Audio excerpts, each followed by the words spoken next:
sobat, kembali lagi di YouTube channel kita, Antar Kata. Kali ini kita bakalan bahas topik yang seru banget mengenai sejarah perkembangan kamera, mulai dari perkembangan kamera kuno hingga kamera yang berbasis AI. Tapi sebelum itu, aku mau kalian untuk like, komen, dan subscribe YouTube channel kita agar kita semakin semangat ngonten dan juga nambah kalian wawasan serta nostalgia bareng. Yuk simak bareng-bareng. Semua bermula dari abad ke-11 saat ilmuwan bernama Al Haithman menemukan kamera obscura, alat berbentuk kotak gelap dengan lubang kecil yang bisa memproyeksikan gambar nyata. Ini adalah cikal bakal kamera modern yang kita pakai sekarang. Lanjut ke abad ke-19. Richard Leach Maddox menemukan sistem plat kering, membuat proses pemotretan lebih cepat. Dan di tahun 1888, George Eastman memperkenalkan kamera Kodak. Cukup tekan tombol, hasilnya langsung jadi. Sejak itu, fotografi mulai masuk ke kehidupan masyarakat luas.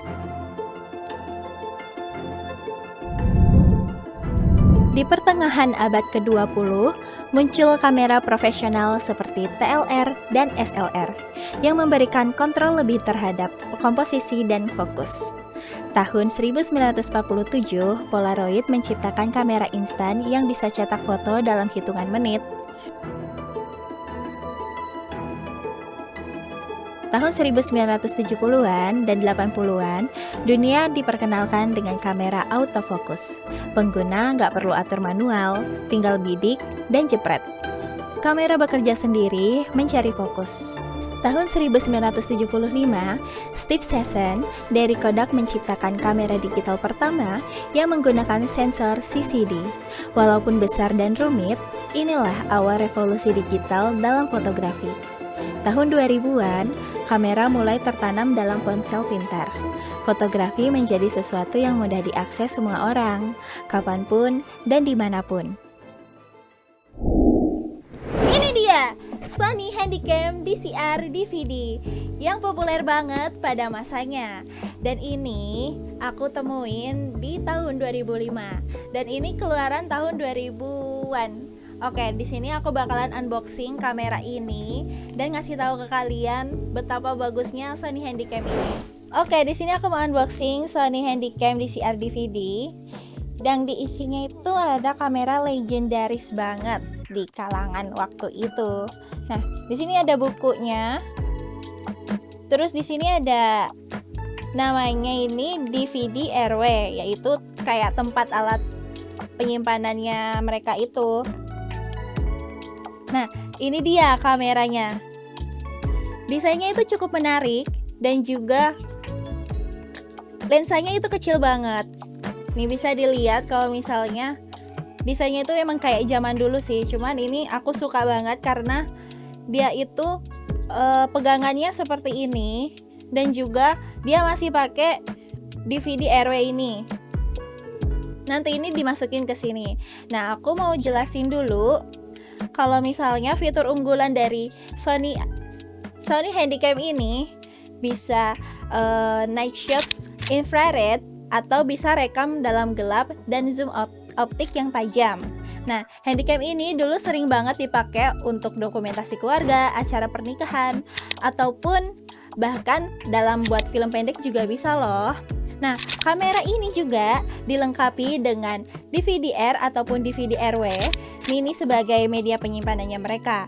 Nah, buat kamu yang belum tahu, DVD-RW itu bisa direkam berulang kali. Nih aku tunjukin ya.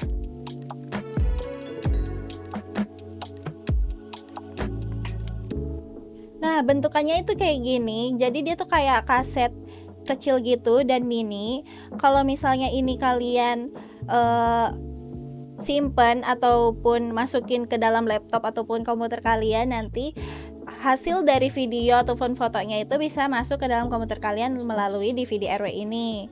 Nah, ini cocok banget buat kamu yang pengen rekam ulang ataupun ngedit langsung di kamera. Tapi inget ya, kalau udah selesai disknya ini harus difinalisasi dulu biar bisa diputar di DVD player ataupun komputer kalian. Nah, kalau misalnya belum, nanti malah gak kebaca. Untuk kelemahannya sendiri, DVD RW ini hanya berkapasitas 2,8 GB aja. Jadi kalau misalnya kalian udah ngerekam, kalian bisa langsung masukin ke PC kalian dan langsung edit, dan ini bisa dipakai kembali. Oke, selain itu aku punya kamera lain yang lebih keluaran terbaru daripada Sony tadi, yaitu GVC Everio. Jadi ini tuh desainnya lebih compact dan bisa rekam dalam kualitas tinggi, langsung bisa masuk ke hard drive ataupun SD card. Karena di GVC ini tuh udah dilengkapi dengan double slot untuk SD cardnya sendiri, jadi nggak perlu pakai kepingan lagi kayak DVD RW yang Sony tadi. Nah, untuk GVC ini praktis, ringan, dan cocok buat traveling ataupun dokumentasi outdoor. Oke, dari dua kamera tadi, aku masih punya kamera yang lebih keluaran terbaru, yaitu Brica Full HD. Nah, untuk Brica Full HD ini tuh sempat populer banget di zamannya karena harganya itu terjangkau, tapi udah mendukung resolusi 1080 pixel. Nah, untuk Brica ini cocok banget buat kamu yang mau bikin vlog ataupun konten video dengan budget minim, tapi hasilnya maksimal. Nah, setelah kita bahas ketiga kamera tadi yang mungkin udah cukup lawas dan udah lama banget, sekarang kita beralih membahas mengenai kamera yang udah dilengkapi dengan fitur AI, seperti kamera DSLR dan juga kamera mirrorless. Memasuki tahun 2010-an, kamera makin cerdas dengan bantuan AI. Kamera sekarang bisa mengenali wajah, mengunci fokus ke mata, bahkan mendeteksi hewan atau kendaraan. Contohnya Sony A6700 yang dilengkapi chip AI. Kamera ini bisa mengenali berbagai subjek seperti manusia, burung, serangga, sampai kereta api. Bahkan, fitur face registration memungkinkan kamu menyimpan wajah tertentu agar kamera selalu prioritasin fokus ke orang itu. Keren banget kan? Teknologi AI bikin kamera nggak cuma alat dokumentasi, tapi jadi asisten pintar.